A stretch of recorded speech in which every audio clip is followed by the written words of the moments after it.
வணக்கம் நண்பர்களே.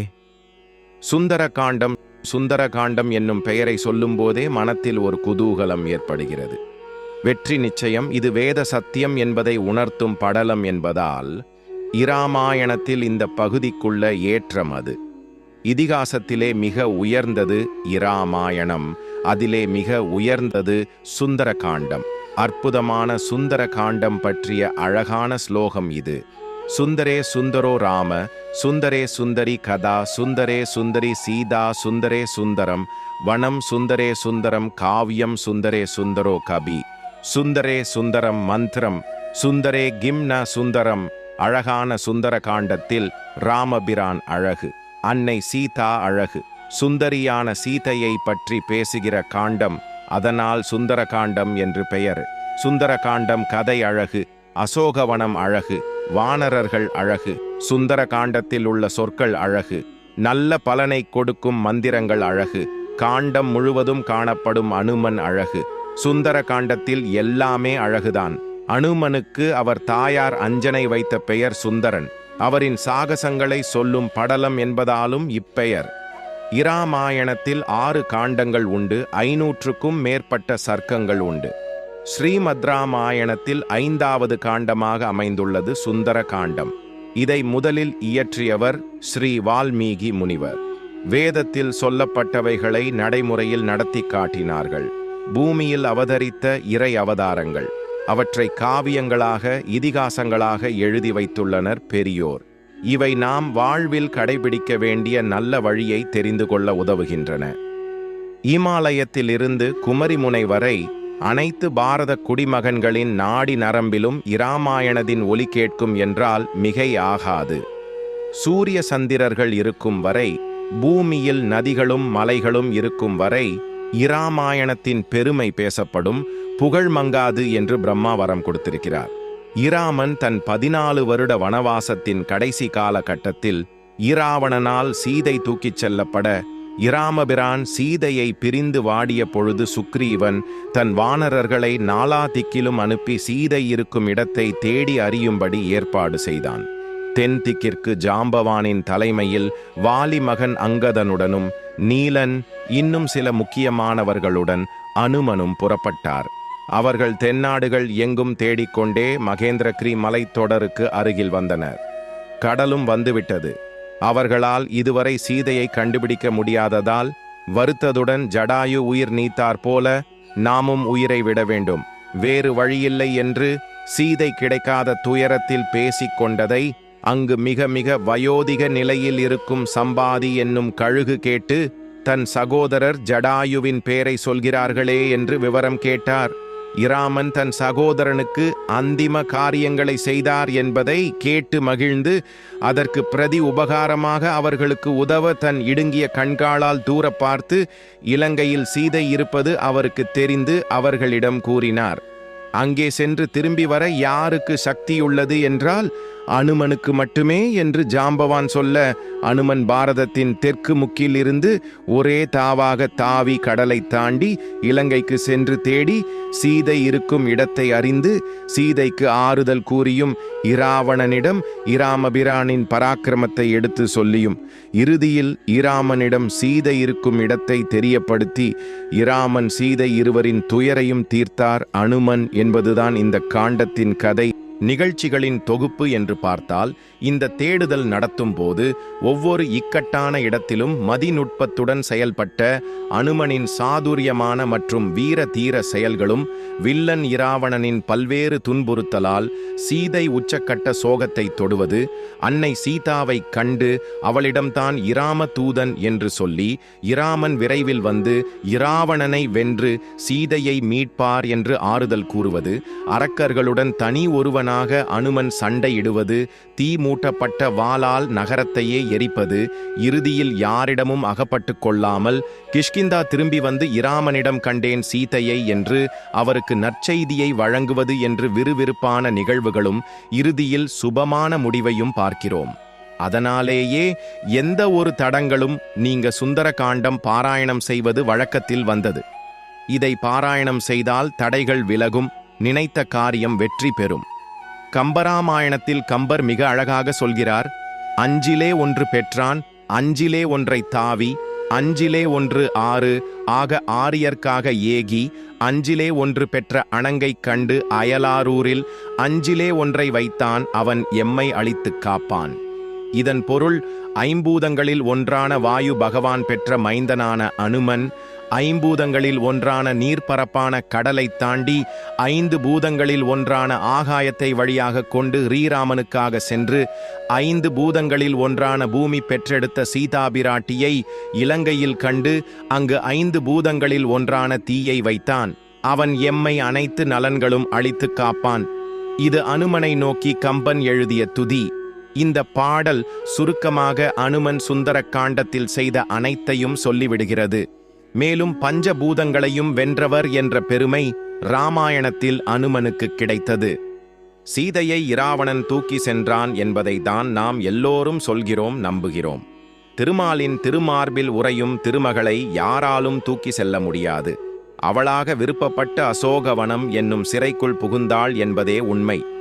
ஏனென்றால் இராவாணன் இந்திரனின் மனைவி மற்றும் ஏராளமான தேவ பெண்களை அவர்களின் விருப்பத்திற்கு மாறாக சிறை பிடித்து வைத்திருந்தான். அவர்களை விடுவிக்க அவளே சிறைக்குள் செல்கிறாள்.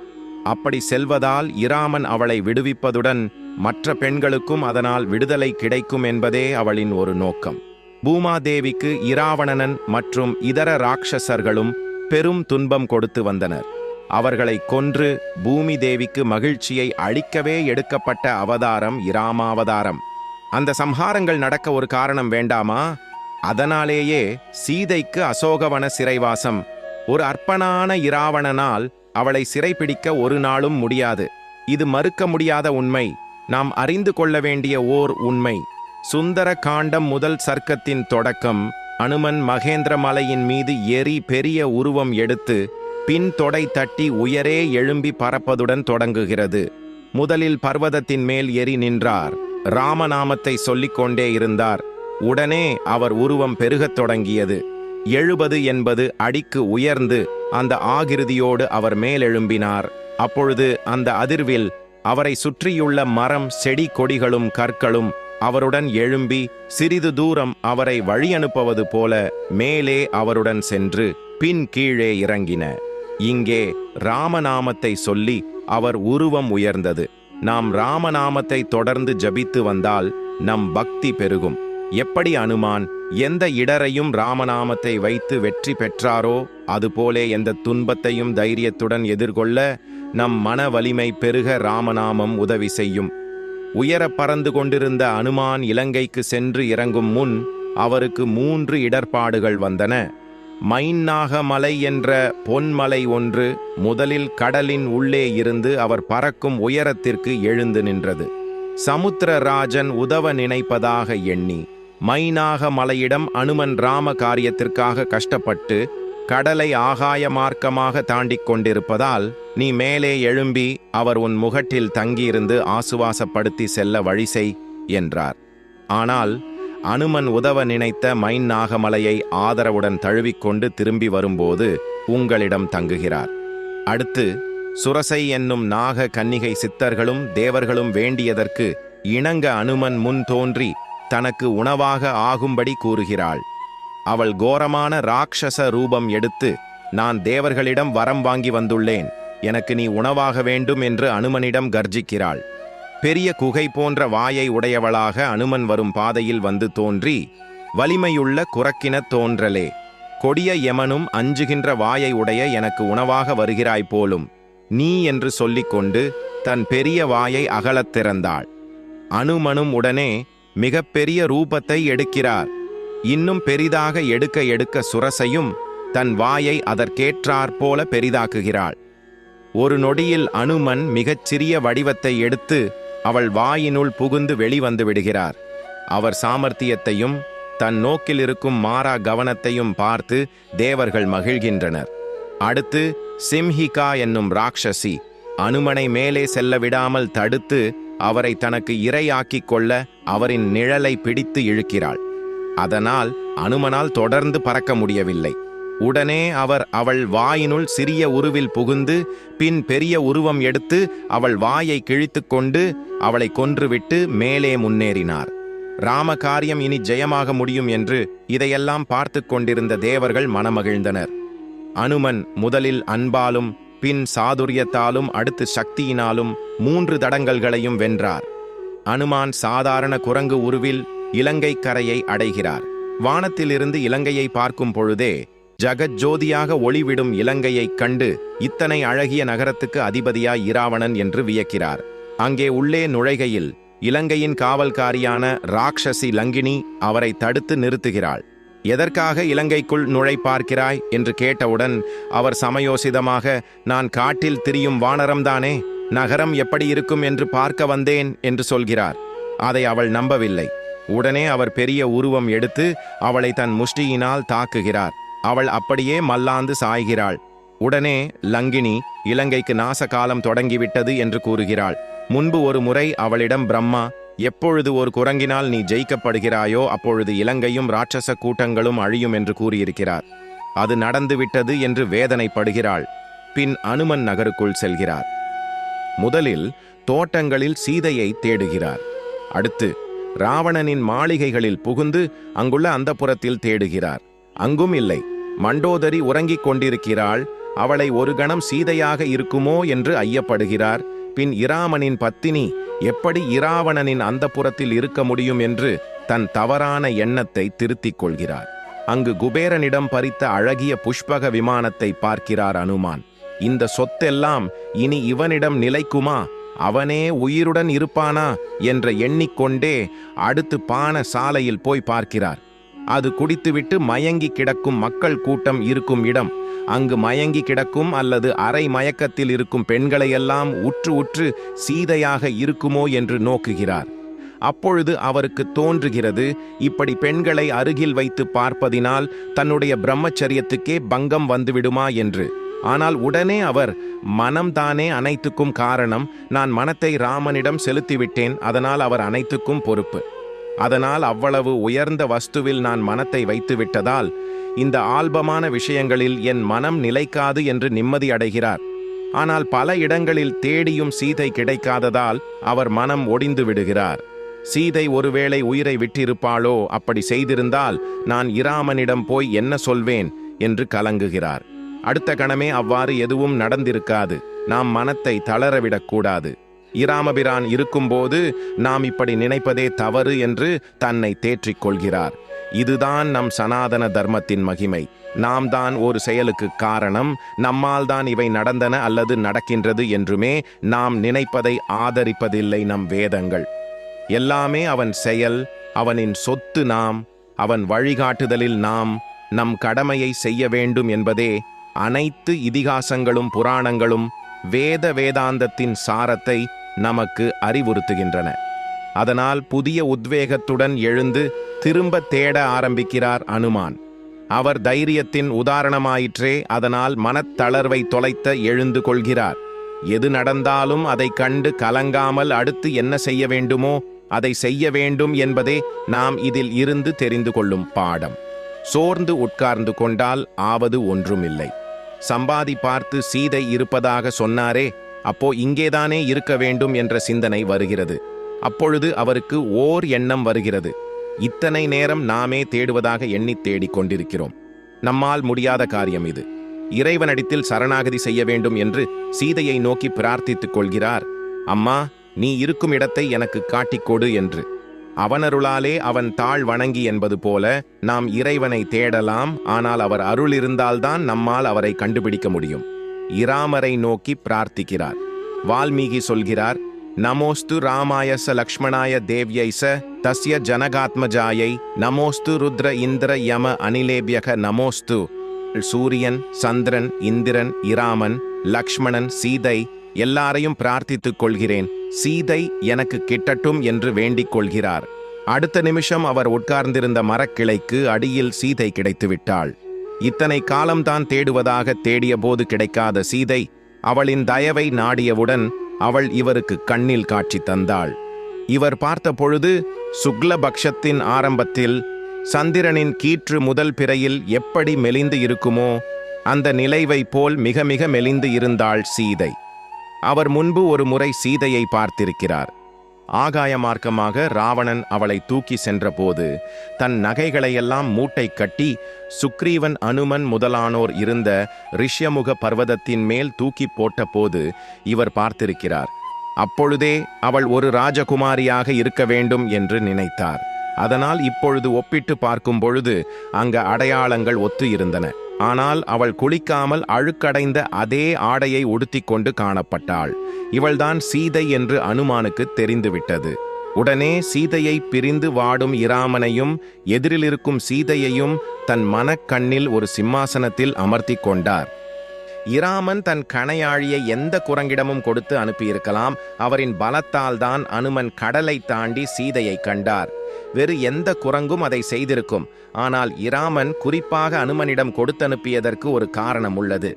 அனுமன் சீதையை பிரிந்து வாடுவதை பார்த்து, என்ன இந்த இராமன் ஒரு சத்திரியனாக இருந்து இப்படி மன உளைச்சலுக்கு உள்ளாகி தவிக்கிறாரே, தைரியமாக இருக்க வேண்டாமா, மனைவியை பிரிந்து இப்படிதான் வாட வேண்டுமா என்று நினைத்திருந்தார். இது இராமபிரானுக்கு தெரியும். அதனால்தான் அவரை சீதையை கண்டு வர அனுப்பியிருந்தார். சீதையை பார்த்தவுடன் அனுமன், ராமன் தான் எத்தனை கல் நெஞ்சுக்காரர், எப்படி இந்த சீதையை பிரிந்து இன்னும் உயிரோடு இருக்கிறார் என்று நினைத்தாராம். காதல் அன்பு என்றால் என்னவென்றே தெரியாது போலிருக்கு இவருக்கு என்று நினைத்துக் கொள்கிறாராம். அப்படிப்பட்ட மகாத்மியம் மிக்கவர் சீதாதேவி. பெருமாளுக்கும் பிராட்டிக்கு மட்டும்தான் திவ்ய தம்பதிகள் என்று பெயர். ஏனென்றால் அழகும் கருணைக்கும் இருவருக்கும் ஒருவருக்கு ஒருவர் அத்தனை நிகர். இருந்தும் அனுமான் இருவரையும் ஒப்பிடுகையில் கண்ணழகில் சீதை இராமனை விஞ்சி விடுகிறாள் என்று நினைக்கிறார். ஏனென்றால் அத்தனை சோகத்திலும் கருணையும் வாத்சல்யமும் அழகும் நிறைந்தவையாக உள்ளன அவளின் கண்கள். இவர் அடுத்து என்ன செய்வது என்று சிந்திப்பதற்குள் ஈராவணன் அங்கு சீதையை மிரட்ட வந்து விடுகிறான். அந்த சமயம் தன்னை வெளிக்காட்டிக் கொள்வது சரியாகாது என்று நினைக்கிறார் அனுமான். அதனால் மரத்தின் இலைகளின் நடுவில் தன்னை மறைத்துக் கொள்கிறார். அதுவும் அவரின் சமயோசித திறனை காட்டுகிறது. வந்த இராவணன் சோகத்தில் கவிழ்ந்து கிடக்கும் சீதையை எல்லா விதத்திலும் மிரட்டி பார்க்கிறான். நான் கொடுத்த ஒரு வருடக்கெடு இன்னும் 2 மாதத்தில் முடியப் போகிறது. அதற்குள் என் ஆசைக்கு இணங்கிவிடு. இராமன் வந்து காப்பாற்றுவான் என்று நம்பி ஏமாறாதே என்கிறான். அவள் அவனை அங்கேயே தன் பார்வையால் பஸ்மமாக்கி விட்டிருக்க முடியும். அவளோ ஒரு புல்லை கிள்ளி போட்டு அந்த புல்லை இராவணனாக பாவித்து அந்த புல்லிடம் பேசுகிறாள்.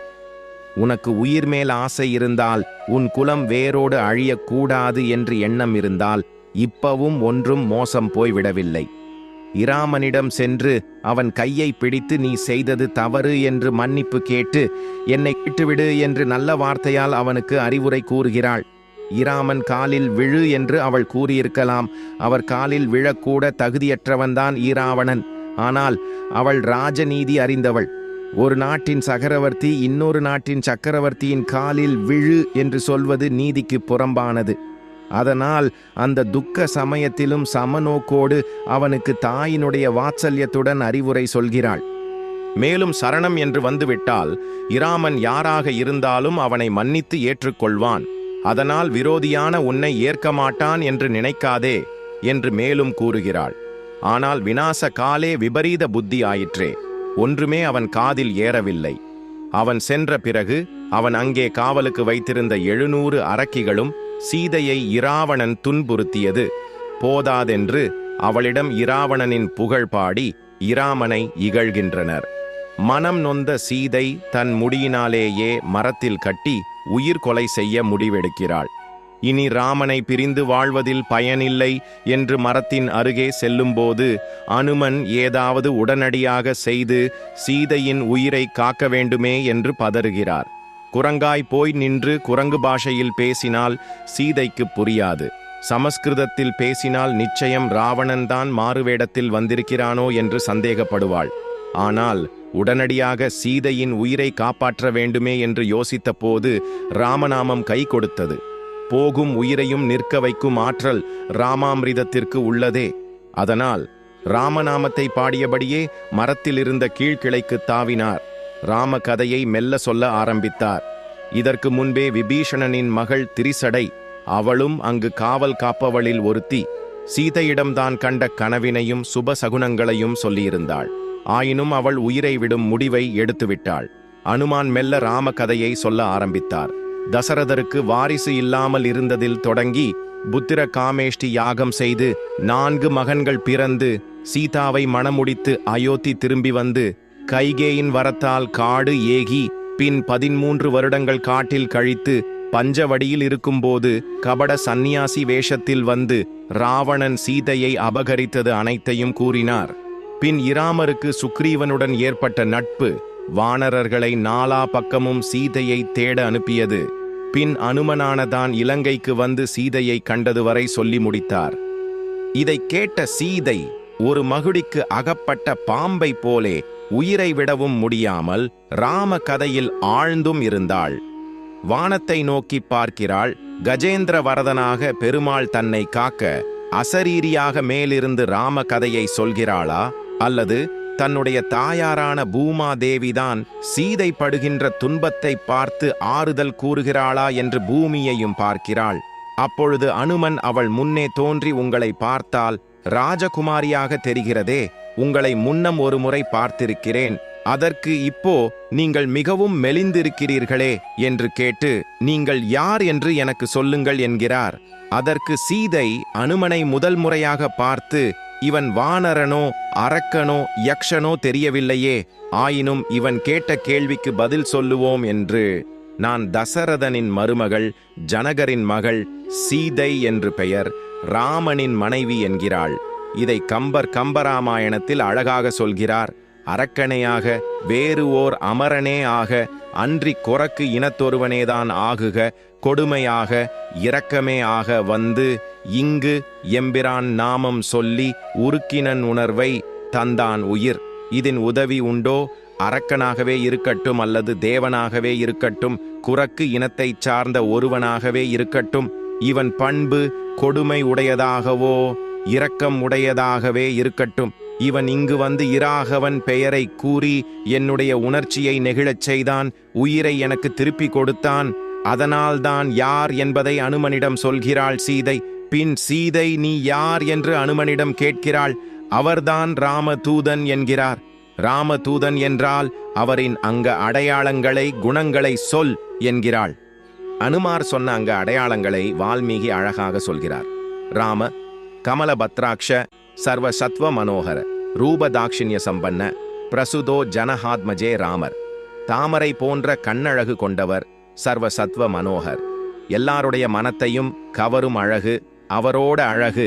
ஆண்டாள் கூட சினத்தினால் தென்னிலங்கை கோமானைச் செற்ற மனத்துக்கினியானை பாடவும் நீ வாய் திறவாய் என்று இராமனை சொல்லும்போது மனத்துக்கிணையான் என்று சொல்றாள்.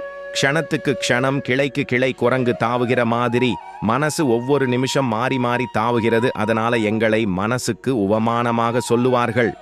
அப்படி இருக்கும் நாங்கள் இந்த ராம காரியத்தில் எல்லாரும் ஒரே மனதாக ஈடுபட்டிருக்கோம் என்றால் அவருடைய அந்த ராமருடைய கண்ணழகுதான் காரணம். அவருடைய அழகு எங்களை கவர்ந்து விட்டது. அவ்வளவு இனியவன் என்கிறார் அனுமான். கை வண்ணம் தாமரை வாய் கமலம் போலும் கண் இணையும் அரவிந்தம் அடியும் அஃதே, அவ்வண்ணத்து அவர் நிலைமை கண்டும் தோழி, அவரை நாம் தேவர் என்று அஞ்சினோமே. திருமங்கை ஆழ்வாரின் திருநெடுந்தாண்டகம் பாசுரம். இதுபோல இராமபிரானின் எல்லாமுமே தாமரைதான் என்கிறார் அனுமான். சொல்ல வேண்டும் என்பதற்காக சொல்கிறேனே தவிர என்னால் அவர் அழகை வர்ணித்து முடிக்க முடியாது என்கிறார். இதை கேட்டு சீதை சமாதானம் அடைந்தாள். அவளுக்கு அடுத்து ஒரு சந்தேகம் வந்தது. சுக்ரீவனுக்கும் இராமனுக்கும் நட்பு எப்படி ஏற்பட்டது என்று. மனிதனான இராமனும் குரங்கான சுக்ரீவனும் எப்படி நண்பர்கள் ஆனார்கள் என்று அவளுக்கு சந்தேகம். மேலும் தன் அருள் இல்லாமல் எப்படி இந்த தொடர்பு ஏற்பட்டது என்பதும் அவளுக்கு விளங்கவில்லை. பிராட்டி கிருபை இல்லாமல், அவள் சிபாரிசு இல்லாமல் பெருமாள் எதுவுமே செய்ய மாட்டார். உடனே அனுமன் அதை புரிந்து கொண்டு சீதையை பார்த்து, இந்த சம்பந்தமே உங்களால்தான் ஏற்பட்டது. உங்களை இராவணன் தூக்கி கொண்டு போகையில் நீங்கள் வானத்திலிருந்து தூக்கி போட்ட நகை முடிச்சு ரிஷிய முக பர்வதத்தில் இருந்த எங்கள் கைகளில்தான் விழுந்தது. அதை தேடிக்கொண்டுதான் இராமன் வந்தார் என்றார் அனுமான். உங்கள் அருள் இல்லாமல் எங்களுக்கு இராமன் கிடைத்திருக்க மாட்டார். உங்கள் ஆபரணங்களை அவரிடம் காட்டிதான், உங்கள் அங்க அடையாளங்களை அவரிடம் கேட்டு பெற்றுதான் உங்களை தேடி வந்தேன் என்றார் அனுமான். பின் ராமன் அனுப்பிய செய்தியை சீதையிடம் சொல்கிறார். காட்டில் வசிப்பது என்பது சிரமம். ஆகையால் நான் திரும்பி வரும் வரை என் அன்னையர்க்கு பணிவிடை செய்து கொண்டிரு என நான் சொல்லி முடிக்கும் முன்பாக மரவுரி தரித்து தவ வேடத்தோடு சீதை எனக்கு முன்பாக நின்றாள். நான் புறப்பட்டு கோட்டையை தாண்டும் முன்பாக கானகம் எங்கே இருக்கிறது என்று தாங்கள் கேட்டதையும் தங்களிடம் நினைவுபடுத்தச் சொன்னார். தேரை செலுத்தி வந்த அமைச்சர் சுமந்திரனிடம் தாங்கள் வளர்த்து வந்த கிளிகளையும் நாகனவாய் பறவைகளையும் ஊர்மிளை முதலானோரை கவனித்துக் கொள்ளச் சொல்லி அனுப்பியதை தங்களிடம் சொல்லச் சொன்னார் என்று கூறி அவர் கொடுத்த கணையாழியையும் சீதையிடம் கொடுத்தார் அனுமான். அதை கண்டதும் அதை கண்களில் ஒற்றிக்கொண்டு மரபில் வைத்து இராமபிரானே தன்னை அணைப்பது போல அவ்வளவு மகிழ்ச்சி அடைகிறாள் சீதை. இதை கம்பன் வெகு அழகாக விவரிக்கிறார். வாங்கினள் முளை குவையில் வைத்தனள் சிரத்தால் தாங்கினள் மலர் கண்மிசை ஒற்றினள் தடந்தோள் வீங்கினள் மெலிந்தனள் குளிர்ந்தனள் வெதுப்போடு ஏங்கினள் உயிர்த்தனள் இது இன்னது எனல் ஆமோ சீதை அம்மோதிரத்தை தன் கையால் வாங்கினாள். அதை தன் மார்பின் மீது பதித்து கொண்டாள். தலைமேல் வைத்து கொண்டாள். கண்களிலே ஒற்றிக்கொண்டாள். அதனால் அவளது தோள்கள் பூரிக்கப் பெற்றாள். மனம் குளிர்ந்தாள். உடல் மெலிந்தாள். உடலில் தோன்றிய காதல் வெப்பத்தால் ஏங்கினாள். பெருமூச்சு விட்டாள். அவள் நிலை இத்தகையது என்று சொல்ல முடியுமோ என்று கம்பன் வியக்கிறான். சீதைக்கு இந்த மோதிரத்தை கண்டவுடன் போயிருந்த உயிர் திரும்ப வந்தது போலே ஆசுவாசப்பட்டாள். பின் அனுமானிடம் ராமனே உன்னை தேர்ந்தெடுத்து இந்த மோதிரத்தை உன்னிடம் கொடுத்தனுப்பியிருக்கிறார் என்றால் நீ மிகவும் உயர்ந்தவன், உனக்கு ஏன் நன்றி என்று கூறுகிறார். சீதை இராமன் வந்து அவன் கணவன் என்பதை நிலைநாட்டி என்னை அழைத்துச் செல்ல வேண்டும் என்று கூறியதை கேட்டு இது நாளும் ராமதாசனாக மட்டும் இருந்த அனுமன் சீதாராமதாசனாக அந்த கணமே மாறினார். பின் சீதையிடம் விடை பெறும் முன் ஈராமனுக்கு என்ன செய்தி சொல்ல வேண்டும் என்று கேட்கிறார். இன்னும் ஒரே மாதத்தில் என்னை காப்பாற்றி அழைத்துச் செல்ல வேண்டும், இல்லை என்றால் நான் உயிரை விட்டுவிடுவேன் என்று இராமனிடம் கூறு என்கிறாள். இராவணன் அவளுக்கு கொடுத்த கெடு 2 மாதங்கள். ஆனால் சீதை இராமனுக்கு கொடுத்த கெடு ஒரே மாதம்தான். சேலை முந்தானையில் முடித்து வைத்திருந்த அவளின் கடைசி அணிகலனான சூடாமணியை அனுமனிடம் கொடுத்து காக்காசுரன் தன்னிடம் நடந்து கொண்டதையும் அவனை இறுதியில் சீதையின் சிபாரிசினால் இராமன் மன்னித்துவிட்ட நிகழ்வையும் சொல்லி தூது விடுகிறாள். அதற்கு அனுமன் சீதையிடம், இராமன் உன் நினைவாக உண்ணுவதில்லை, உறங்குவதில்லை, எந்த ஆனந்தத்தையும் அனுபவிப்பதில்லை. அவர் உடலில் ஊறுகின்ற பூச்சி புழுக்களை கூட அவர் உணருவதில்லை என்கிறார். பின் இராமன் வந்து உங்களை மீட்டு கொண்டு போக நாளாகும். அதனால் என் தோளில் ஏறிக்கொள்ளுங்கள், நான் நிமிடங்களில் உங்களை இராமனிடம் கொண்டு சேர்த்து விடுகிறேன் என்கிறார் அனுமான். அதற்கு சீதை இவ்வாறு செய்தால் நீங்கா பழிதான் வந்து சேரும். யாரோ ஒரு ராட்சசன் சீதையை அபகரித்து போனான். பின் ஒரு வானரம் அவளை காப்பாற்றி கூட்டி வந்தது என்றுதான் நாளை உலகம் பேசும். என்னால் இயலாது என்றா? இராமனுக்காக காத்து கொண்டிருக்கிறேன். என் சொற்களால் இராவனை எரித்துவிட முடியும். ஆனால் இராமன் வந்து என்னை மீட்டு கொண்டு போவதே தர்மம் என்கிறாள். கம்பன் இதை அழகாக கம்பராமாயணத்தில் அல்லல் மாக்கள் இலங்கை அது ஆகுமோ, எல்லை நீத்த உலகங்கள் யாவும் என் சொல்லினால் சுடுவேன், அது தூயவன் வில்லின் ஆற்றற்கு மாசு என்று வீசினேன் என்கிறார். துன்பத்தை கொடுக்கும் இந்த அரக்கர்கள் நிறைந்த இலங்கை மட்டுமல்ல, எல்லை இல்லாத இந்த உலகங்கள் அனைத்தையும் என் ஒரு சொல்லினால் சுடுவேன். அப்படி செய்தால் அது இராமனின் வில்லின் ஆற்றலுக்கு மாசு என்று செய்யாமல் இருக்கிறேன் என்கிறாள். மேலும் இதுதான் சரணாகதி தத்துவம். நம்மை நாமே காத்து கொள்வதை விட இறைவனின் கையை எதிர்பார்ப்பதே முழுமையான சரணாகதி. நம்மை காத்து கொள்ளும் பொறுப்பு இறைவனுடையது, அது நம்முடையது அல்ல என்று புரிந்து கொள்வதுதான் சரணாகதி. அப்படி இருக்க முடியுமா என்றால் நிறைய உதாரணங்கள் கூறலாம். திரௌபதி எல்லா முயற்சிகளும் கைவிட்ட பிறகு கோவிந்தா என்று 2 கை தூக்கி சரணாகதி செய்கிறாள். உடனே அவள் இரட்சிக்கப்படுகிறாள். அப்படியேதான் ஆதி மூலமே என்று கூக்குரலிட்ட கஜேந்திரனுக்கும் மோட்சம் அருளினார் பகவான். இறைவன்தான் துணைவெறு, நமக்கு யாரும் ரட்சகன் இல்லை என்கின்ற திடமான எண்ணமே சரணாகதி. அனுமன் கிளம்ப தயாராகும்போது அவருக்கு ஓர் எண்ணம் வந்தது. தூதுவனாக இராமன் தன்னை இலங்கைக்கு அனுப்பியுள்ளார். இராவணனை சந்தித்து அவன் பலம் என்ன என்பதை அறிந்து கொண்டு இராமனிடம் சொல்ல வேண்டியதுதான் ஒரு தூதுவனின் கடமை. எனவே அவனை சந்திக்க ஒரு திட்டம் தீட்டுகிறார். அங்கிருந்த ஒரு கதையை எடுத்து சீதை இருக்கும் பகுதி தவிர அசோகா வனத்தின் மற்ற பகுதிகளை துவம்சம் செய்கிறார். அதை தடுக்க வந்த ராட்சசர்களை மிக எளிமையாக கொல்கிறார். இதை பார்த்த அரக்கிகள் அலறி அடித்து இராவணனிடம் அனுமன் செய்யும் அட்டகாசத்தை கூறுகின்றனர். ஒரு குரங்கை கொல்ல ஜம்புமாலி, 7 அமைச்சர்கள், 5 சேனாதிபதிகள், ராவணனின் மகன் அக்ஷகுமாரன் என்று வரிசையாக இராவணன் அனுப்பிய அனைவரையும் கொன்று குவித்தார் அனுமான். அடுத்து இந்திரஜித் வந்தான். அவனுக்கு இது சாதாரண குரங்கல்ல என்று புரிந்துவிட்டதால் முதலிலேயே பிரம்மாஸ்திரத்தை பிரயோகம் செய்தான். அனுமான் பிறந்தபோதே பிரம்மா அவருக்கு கொடுத்த வரத்தினால் அவரை அந்த பிரம்மாஸ்திரம் ஒன்றும் செய்யவில்லை. ஆனாலும் கட்டுப்பட்டார் போலே அனுமான் மயங்கி இருந்தார். ஏனெனில் அவருக்கு இப்படியாக இராவணனை சந்திக்கும் வாய்ப்பு கிடைக்கும் என்பதால். மற்ற ராட்சசர்கள் பிரம்மாஸ்திரத்தினால் கட்டுண்ட அனுமனை மேலும் சணல் கயிறு, தாம்பு கயிற்றினால் கட்டினார்கள். இந்திரஜித்துக்கு ரொம்ப அவமானமாக போய்விட்டது. பிரம்மாஸ்திரத்தால் கட்டுப்பட்டு இருப்பவனை வேறு எதனாலும் கட்டினால் பிரம்மாஸ்திரம் விடுபட்டுவிடும். பிரம்மாஸ்திரத்தை அவமதிப்பதாகவும் செயல் அது. ஆனாலும் அனுமான் கட்டுப்பட்டிருப்பதை பார்த்து அவர் நடிக்கிறார் என்பது புரிந்துவிட்டது இந்திரஜித்திற்கு. அவரை நகர் முழுவதும் இழுத்து கொண்டு இராவணன் சபைக்கு அழைத்துச் சென்றனர் ராட்சசர்கள். நகரை பார்த்து வியந்து, இவையெல்லாம் அழிய வேண்டுமா? இராவணன் இவற்றுக்கெல்லாம் அதிபதியாக உள்ளானே, அவனிடம் நல்ல வார்த்தை சொல்லி இராமனிடம் சரணமடைய சொல்ல வேண்டும் என்று நினைக்கிறார் அனுமான்.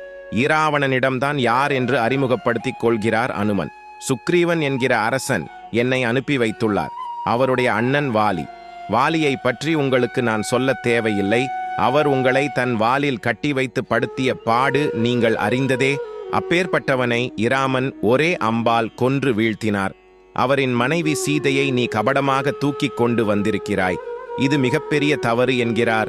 இராமன் யுத்தம் செய்ய வந்துவிட்டால் யார் வந்தாலும் சிவனோ பிரம்மாவோ இந்திரனோ எந்த வரமோ எதுவுமே உன்னை காக்காது.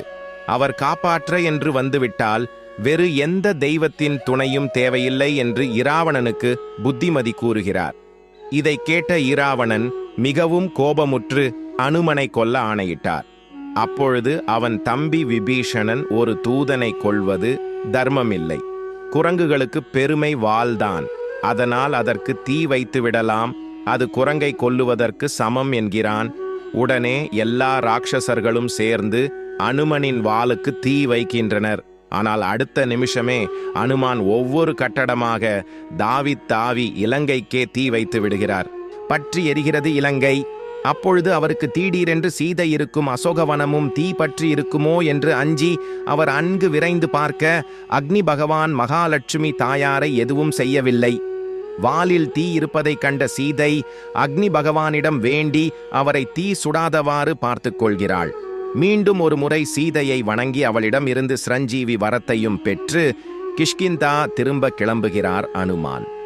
வால்மீகி ராட்சசான் பிரவரான் ஹத்வா நாம் விஸ்ராவ்ய சாத்மனஹா சமாஸ்வாஸ்ய ச வைதேஹீம் தர்ஷைத்வா பரம் பலம் நகரீமா குலாம் கிருத்வா வஞ்சைத்வா ச ராவணம் தர்சைத்வா பலம் கோரம் வைதேகாம் அபிவாதய ச பிரதிகந்தும் மனச்சக்ரே புனர் மதேன சாகரம். 2 ஸ்லோகங்களில் அனுமான் இலங்கையில் என்ன சாதித்தார் என்று கூறுகிறார். 9 செயல்களை செய்து ஊர் திரும்ப கிளம்பினார். அங்கே இருந்து அரிஷ்டம் என்கிற மலை மீதிருந்து தாவி மகேந்திர மலை நோக்கி பறந்தார். அப்பொழுது வானத்திலிருந்தே ஆரவாரமாக கர்ஜிக்கிறார். அதை கீழே இருந்து பார்த்த வானரங்கள் அனுமன் சீதை இருப்பிடம் தெரிந்து வெற்றியோடு திரும்புகிறார் என்பதை புரிந்து கொண்டு அவர்களும் மகிழ்ச்சியில் துள்ளி குதித்தனர். அவர் தரை இறங்கியதும் சீதாயைக் கண்ட விவரத்தை ஜாம்பவானிடமும் அங்கதனிடமும் தெரிவித்தவுடன் அவர்கள் இருவரும் அவரை ஆறத் தழுவிக் கொள்கின்றனர். பின் அனைவரும் இராமனிடம் தெரிவிக்கப் போகும்போது வழியில் மதுவனத்தை பார்க்கின்றனர். அது சுக்ரீவனின் மிக பிரியமானதொரு தோட்டம். அங்கு அனைத்து வகை பழ மரங்களும் பறவைகளும் விலங்குகளும் நிரம்பி வழியும் ஒரு மிக அழகிய தோட்டம். அதில் புகுந்து அனைத்து வானரங்கள் தேனை பருகியும் பழங்களை உண்டும் சந்தோஷ மிகுதியால் மரங்களை துவம்சம் செய்தும் களியாட்டம் போட்டனர். இதைக் கண்ட அத்தோட்டத்தின் காவல்காரன் ததிமுகன் விரைந்து சென்று சுக்ரீவனிடம் தோட்டத்தை அனுமனுடன் வந்த வானரங்கள் செய்வதை விவரித்தான். இதை கேட்ட சுக்ரீவன் தன் வாளை பக்கத்தில் இருக்கும் பாறையில் வேகமாக அறைந்தான். குரங்குகள் தங்கள் மகிழ்ச்சியை இவ்வாறே வெளிப்படுத்தும். சுக்ரீவனுக்கு உடனே புரிந்துவிட்டது, அனுமன் சீதை இருக்குமிடம் அறிந்து கொண்டு வந்து விட்டான் என்று. பக்கத்தில் இருந்த லக்ஷ்மணன், என்ன இது, உன் தோட்டத்தை குரங்குகள் அழித்துவிட்டன என்று சொல்கிறார் காவல்காரர், நீ அதை பற்றி கவலைப்படாமல் இருக்கிறாயே என்று கேட்கிறான். அதற்கு சுக்ரீவன், லக்ஷ்மணா, சீதை கிடைத்துவிட்டாள் என்று கூறுகிறான். அது எப்படி உனக்கு தெரியும் என்கிறான் லக்ஷ்மணன். அதற்கு சுக்ரீவன், நான் அனுமனுக்கு 1 மாதம் கெடு கொடுத்திருந்தேன். 1 மாதத்திற்கு மேல் ஆகிவிட்டது. சீதையை கண்டுபிடிக்காமல் வந்திருந்தால் என்னுடைய மிக பிரியமான வனத்தை இப்படி அழித்திருக்க மாட்டார்கள் என்றான். பின் அனைத்து வானரக் கூட்டமும் சுக்ரீவன் இருக்குமிடம் வந்தன. எப்பொழுதும் இராமனை கண்டதும் அவரை உடனே வணங்குவார் அனுமான். ஆனால் இம்முறை முதலில் தென் திசையை வணங்கி பின் இராமனை வணங்குகிறார். அதனால் வாயை திறந்து சொல்லும் முன்பே செய்கையால் பிராட்டி தென் திசையில் உள்ளாள் என்பதை இராமன் அறிந்து கொள்ளும்படி செய்துவிட்டார். பின் கண்டேன் சீதையை என்கிறார். கண்டேன் என்பதை முதலில் சொல்லி பின் சீதையின் பெயரை உச்சரிக்கிறார். சீதை என்று சொல்லிய கணம் இராமன் அவளுக்கு என்ன ஆகியிருக்குமோ என்று அஞ்சக்கூடாது என்று முதலில் கண்டேன் என்று சொல்கிறார் அனுமான். கண்டனேன் கற்பினுக்கு அணியை கண்களால் தென்திரை அலை கடல் இலங்கை தென்னகர் அண்டர் நாயக இனி துரத்தி ஐயமும் பண்டு உளத்துயரும் என்று அனுமன் பண்ணுவான். கண்டேன் சீதையை, உயர்ந்த குடி பிறப்பு, கற்பு, பொறுமை, இவை அனைத்தும் களிநடம் புரியும் சீதையை என்றான் அனுமன். உலகத்துக்கே நாயகனாகிய ராமா, நீ இனிமேல் பழைய சந்தேகம், கவலை, துயரத்தையும் மறந்துவிடலாம். தெளிந்த அலைகளுடன் கூடிய கடலால் சூழப்பட்ட இலங்கை தென்னகரத்தில் நான் சீதையை என் கண்களால் கண்டேன் என அனுமன் சொல்வதாக எழுதியுள்ளார் கம்பர். இந்த உன்னத செய்தியை சொன்ன அனுமனை கட்டித் தழுவிக்கொள்கிறார் இராமன். இராமனின் தூதனாக சென்ற அனுமனுக்கு வாலில் தீதான் பரிசாக கிடைத்தது. ஆனால் சீதையின் தூதுவனாக சென்றபோது அவருக்கு அவரின் பரமாத்மாவான இராமனின் ஆலிங்கனம் பரிசாக கிடைத்தது. அதுதான் தாயாரின் பிரபாவம். அந்த பரமாத்மா இராமன், ஜீவாத்மா அனுமான். இருவரும் ஒருவரை ஒருவர் அணைத்து கொண்டிருப்பது பக்தனுக்கு பகவான் எவ்வளவு தூரம் அன்பை செலுத்துகிறார் என்பது புரியும். நம் ஒவ்வொருவருக்கும் அனுமனின் அனுக்கிரகம் இருந்து என்றால் இராமனின் அணைப்பும் கிட்டும் என்பது திண்ணம். அதற்கு சாட்சியே சுந்தர காண்டம். மேலும் சீதை சொன்ன செய்தியை அவரிடம் சொல்கிறார் அனுமன். இன்னும் 1 மாதமே கெடு கொடுத்திருக்கிறாள் இராமா, அதனால் அதற்குள் அவளை விடுவிக்கவில்லை என்றால் உயிரை துறந்து விடுவதாக கூறியிருக்கிறாள் என்று சொன்னார். அதை கேட்ட இராமன், என்ன 1 மாதம் பிரிந்திருக்க முடியுமா சீதையினால்? என்னால் அவளை விட்டு 1 நொடி கூட பிரிந்திருக்க முடியவில்லை, உயிரை விடவும் தயங்கவில்லை என்று இராமன் கூறினார். இதுவும் சீதைக்குண்டான ஏற்றம்தான். சீதையால் இராமனை 1 மாத காலம் பிரிந்திருக்க முடிகிறது. ஆனால் இராமனால் சீதையை 1 கணம் கூட பிரிந்திருக்க முடியவில்லை. அப்படியென்றால் சீதையின் பெருமையை நாம் தெரிந்து கொள்ளலாம். சொன்ன சொல்லாலே பார்த்தால் இராமனுக்கு ஏற்றம். ஏனென்றால் அவர் 1 வினாடி கூட சீதையை பிரிந்திருக்க முடியவில்லையே என்று கூறுகிறார். ஆனால் மெய்ப்பொருளை பார்த்தால் சீதைக்கு ஏற்றம். ஏனென்றால் அவளை பிரிந்து இராமனால் 1 கணம் கூட வாழ முடியவில்லையே. நமக்கு உண்டான ஏற்றம் இவர்கள் இருவரும் சேர்ந்து நம்மை காப்பதுதான். அவர் இராமன் இருக்குமிடம் வந்தவுடனே தென் திசையை நோக்கி பின் இராமனை வணங்குகிறார். அவள் அணிந்திருந்த சூடாமணியை கொடுக்கிறார் அனுமன். சூடாமணியை அனுமனிடம் இருந்து பெற்று சீதையுடனேயே இருப்பதாக அதை நெஞ்சில் வைத்து மகிழ்கிறார் இராமன். இனி 1 நிமிஷம் கூட காலங்கடத்தக்கூடாது, சீதையின் துக்கத்தை உடனே துடைக்க வேண்டும் என்கிறார் இராமன். வேதமேதான் இராமாயணமாக பிறந்தது. வேதவேத்யனான ஸ்ரீமன் நாராயணன்தான் இராமனாக பிறந்தார். வைதேகியின் சோகாக்னி, அதாவது அவளின் சோகத்தில் உண்டான தீயை எடுத்து இலங்கையை எரித்த அனுமனை நாம் வணங்குவோம். யத்ர யத்ர ரகுநாத கீர்த்தனம் தத்ர தத்ர கிருதமஸ்த காஞ்சலிம் பாஷ்பவாரி பரிபூரண லோசனம் மாருதிம் நமத ராட்சசாந்தகம். எங்கெல்லாம் ராமநாமம் ஒலிக்கின்றதோ அந்த இடங்களில் எல்லாம் கண்களில் நீர் பெருக்கெடுக்க பக்தி பரவசத்துடன் அமர்ந்திருக்கும் நபர் எவரோ அவரே அனுமன் என்று தெரிந்து கொள் என்பது இந்த ஸ்லோகத்தின் பொருள். அப்படி பக்தியின் ரூபமாக மயிர் கூச்செறிந்து அமர்ந்து கேட்பார் அனுமான். இன்றும் சிரஞ்சீவியாக ராமநாமத்தை ஜபித்து ராமமிருதத்தில் திளைத்துக் கொண்டிருக்கிறார். ராமாய ராமபத்ராய ராமசந்திராய வேதசே ரகுநாதாய நாதாய சூதாய பதையே நம. இந்த மந்திரம் ஸ்ரீராமரின் பல்வேறு பெயர்களை பிரதிபலிக்கின்றது. தாய் சீதாதேவியின் கணவரான ராமனின் பெயரை மனதார சொன்னாலே இன்பத்தை வாரி வழங்குவார். இந்த மந்திரத்தை உச்சரிப்பதால் மன அமைதியும் வாழ்வில் வளமும் சேரும். எந்த பலத்தை பிரார்த்தித்தாலும் சுந்தரகாண்ட பாராயணம் அதை கொடுக்கும். ஈகலோக பிரார்த்தனைகளை விட்டு சீதாராமர் பாத கமலங்களே வேண்டும் என்று பிரார்த்தித்து சுந்தரகாண்டம் பாராயணம் அது நமக்கு அனைத்து நன்மைகளையும் ஒரு சேர கொடுத்துவிடும். பக்தியை கேட்டுக்கொண்டு பாராயணம் செய்தால் பக்தியும் கிடைக்கும், மற்ற அனைத்து நன்மைகளும் கிடைக்கும். பிராட்டியும் பெருமானும் சேர்த்து நமக்கு நல்குவர். வேத மந்திரங்கள் தரும் அனைத்து மங்களத்தையும் தரவல்லது சுந்தரகாண்ட பாராயணம். சுந்தரகாண்டத்தில் உள்ள ஒவ்வொரு சர்க்கமும் மாபெரும் மந்திர சக்திகளுக்கு இணையானது என்று ஆன்மீக பெரியவர்கள் கூறியுள்ளனர். சுந்தர காண்டத்தில் காயத்ரி மந்திரத்தின் அளவற்ற சக்தி உள்ளதாக கருதப்படுகிறது. 68 அத்தியாயங்களுடைய இந்த காண்டத்தை ஒரே நாளில் படித்து முடிப்பதிலிருந்து ஒரு நாளைக்கு ஒரு ஸ்லோகம் என்பது வரை படிக்க முன்னோர்கள் அனுமதி அளித்துள்ளனர். என்றாலும் கூட ஒரு நாளைக்கு 7 அத்தியாயங்கள் வீதம், இதை 68 நாட்களில் 7 முறை படிக்கக்கூடிய 7 அத்தியாய பாராயணம் எல்லா நலன்களையும் விரைவில் அளிக்க வல்லது. பாராயணம் ஆரம்பிக்கும் முன்னர் படிக்க வேண்டிய சுலோகங்களை படித்து 7 அத்தியாயங்கள் படித்து முடிந்தவுடன் இறுதியில் படிக்க வேண்டிய சுலோகங்களையும் அன்றாடம் படிப்பது வழக்கமாக இருக்கிறது. ஒரு முறை 68 அத்தியாயங்கள் படித்து முடிக்கும்போது யுத்த காண்டத்தின் 131வது அத்தியாயமான ராம பட்டாபிஷேக அத்தியாயத்தையும் படிக்க வேண்டும் என்பது மரபாகும். ஒரே நாளில் சுந்தர காண்டம் முழுவதையும் படிப்பதன் பெருமையை 1000 நாக்குகள் படைத்த ஆதிசேஷனால் கூட விவரிக்க முடியாது என்று உமாசம்ஹிதையில் பரமேஸ்வரன் கூறியுள்ளார். ஜாதகத்தில் உள்ள தோஷங்களை போக்க தகுந்தபடி சுந்தர காண்ட பாராயணம் செய்ய வேண்டும். அப்படி செய்வதன் மூலம் தோஷ நிவர்த்தி பெறுவதோடு நலன்களையும் பெற முடியும். ஆஞ்சநேயருக்கு வடை வெண்ணெய் வைத்து நெய் தீபம் ஏற்றி சுந்தர காண்டம் படித்து வந்தால் குழந்தை பாக்கியம் உண்டாகும். ஒவ்வொரு நலனை பெறவோ அல்லது ஒவ்வொன்றாக தோஷத்தை நீக்கவோ முயற்சி செய்வதை விட தினசரி சுந்தர காண்ட பாராயணம் செய்தால் நமது தோஷங்கள் எல்லாம் தாமாகவே விலகுவதோடு நாம் கேட்காமலேயே அனைத்து பலன்களும் நலன்களும் தாமாக நம்மை வந்து அடையும். சுந்தரகாண்டத்தை பாராயணம் செய்பவர்களுக்கு கட்டாயம் தோல்வியே இருக்காது. ஏனென்றால் அஞ்சனை மைந்தன் ஆஞ்சநேயன் இதுவரை தோல்வியை சந்தித்தது இல்லை. நமோஸ்து வாசஸ்பதையே ஸ்வஜ்ரினே ஸ்வயம்புவே சைவ ஹூதாசனாயச தானே சோக்தம் யதிதம் மாமக்ரோத வனெளகசா தச்ச ததாஸ்து நான்யதா. மற்ற ஸ்லோகங்களை சொல்ல முடியாவிட்டாலும் இந்த ஸ்லோகத்தை யார் சொன்னாலும் அநேக நன்மைகளை பெற்று வாழ்வார்கள். சுந்தர காண்டத்தில் சொல்லப்பட்டுள்ள மிக மிக முக்கியமான ஸ்லோகங்களில் இதுவும் ஒன்று.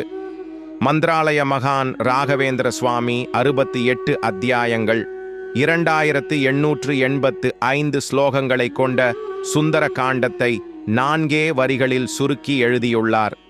இது முழு சுந்தர காண்டத்தை படிப்பதற்கு சமம். எப்படி முழு விஷ்ணு சஹாஸ்ரநாமத்தை ஸ்ரீராம ராமேதி ஸ்லோகத்தை 3 முறை சொல்லி அதே பலனை பெற முடியுமோ, அதே போல இந்த ஸ்லோகத்தை முழு சுந்தர காண்டத்தை பாராயணம் செய்ய முடியாதவர்கள் சொல்லலாம். யஸ்ய ஸ்ரீ ஹனுமான அனுகிரக பலாத் தீர்ணாம்புதிர் லீலையா லங்காம்பிராபிய நிசாமிய ராமதயிதாம் பங்க்த்வா வனம் ராட்சசான் அக்ஷாதீன் வினிஹத்ய வீக்ஷ்ய தசகம் தக்த்வா புரீம்தாம் புன தீர்ணாப்தி கபி பிர்யுதே யமனமத்தம் ராமசந்திரம் பஜே.